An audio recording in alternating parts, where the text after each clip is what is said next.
kinolekta ho yung amount. So, ang nangyari, ang nag-finance ang taong bayan. Hindi, sasabihin mo, hindi yung... That's the way. Ulitin mo, yung sinabi mo. So, Hindi, ulitin mo yung sinabi mo. yes, it's really Hindi, yung exactly. passed on to. Oh, yan na nga eh. Eh, paano yung mga shareholders nila? Hindi sila gumagalaw?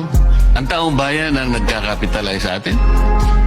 Ang sinasabi ko, after 2 weeks pa lang, and considering na meron pa kayong 46 days and 53 days for diesel and gasoline respectively, kumulekta na ng 3 billion, kumita na ng 3 billion pesos per day, which was bankrolled by the people themselves. This is the irony. Did you check the irony? Did you check that? Have you done that?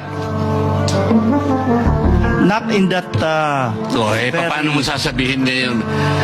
Katungkulan nyo nga yun. If you are screening, if you are monitoring, okay, sabihin na natin replacement cost. Oh, ali kayo mga kaibigan. Pwede nyo bandalin yung inyong mga ICPO. Tingnan natin kung saan nyo binili. So, binili natin kay ganito. Ito po yung presyo. Ganito. At least chinek natin. Now, I am asking you, nag-check. Sabi nyo, hindi. So, ano yung monitoring? This is the frustration, Mr. Chair. Opo, malinaw dun sa na inventaryo pa lang nila yung itinaas nila ayon dun sa pag-uusap po.